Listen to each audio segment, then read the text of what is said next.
कुछ रातें सिर्फ अंधेरे नहीं लाती, वो साथ लाती है एक आहट जो दरवाजे पर नहीं खटखाती, सीधा अंदर चली आती है। आज की कहानी है काली अमावस्या की रात्रि, जब पूरा गांव सांसें रोककर जीता है। नियम। गांव का नाम था भूत गांव।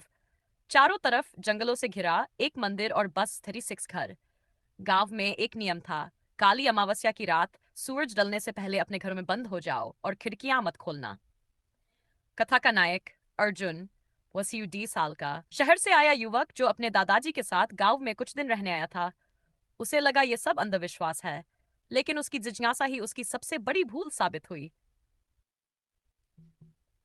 सूरज डूबा, डर जागा, काली अमावस्या आई। गांव के सभी लोग दिन में ही सारे काम खत्म करके अपने अपने घरों में बंद हो गए।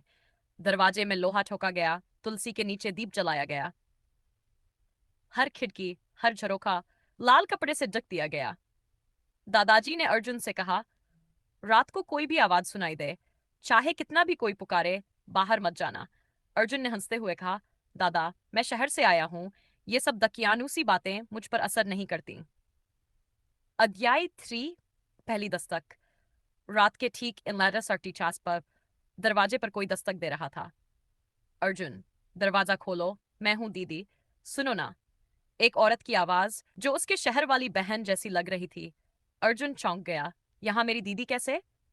उसने खिड़की का पर्दा थोड़ा हटाकर बाहर झांकने की कोशिश की, लेकिन तभी एक काली छाया खिड़की पर चढ़ गई। उसकी आंखें बिना पलक झपकाए अर्जुन को घूर रही थी।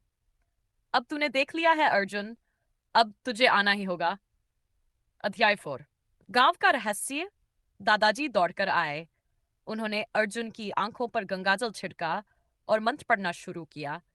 कितनी बार कहा था बेटा, यहाँ खिड़की भी मत खोलना। जिसे तूने कहा वो माया थी, गांव की उस औरत की आत्मा जो 100 साल पहले काली अमावस्या की रात शमशान से लौटते हुए मारी गई थी। माया की आत्मा हर अमावस्या एक नए इंसान को बाहर बुलाती है। जिसने देख लिया उसे ले जाती है। अंतिम भाई रात के दूसरे चीज पर घर के अंदर से दीवारों पर लाल रंग से लिखा मिलने लगा, अर्जुन बाहर आओ। हर दरवाजा खुद ब खुद खुलने लगा। पंखा बंद होते ही हवा तेज चलने लगी। अर्जुन की नजरों के सामने एक औरत हवा में लटकती हुई दिखी। चेहरे पर कोई आंख नहीं, सिर्फ गड्ढे। और फिर जमीन पर उसके पैरों के उल्टे निशान बनने लगे जो सीधा अर्जुन की तरफ आ रहे थे। अध्याय 6। मुक्ति या मरण। दादाजी ने अर्जुन को शिवलिंग का अभिमंत्रित बेलपत्र दिया। इसे उसकी आत्मा पर फेंक दो और पीछे मुड़कर मत देखना। अर्जुन ने हिम्मत करके दरवाजा खोला। वो औरत सामने खड़ी थी, मुस्कुरा रही थी, बिना होंठों के। वो धीरे धीरे कहती है, अब तो तूने खुद ही बुलाया है, चल अर्जुन मेरा हो जा। अर्जुन कांपते हुए बेलपत्र उसकी छाती पर फेंकता है। तेज चीख, बिजली की तरह एक चमक, और वो औरत धुएं में बदलकर हवा हो जाती है। अंतिम दृश्य। अगली अमावस्या का इंतजार। सुबह हुई।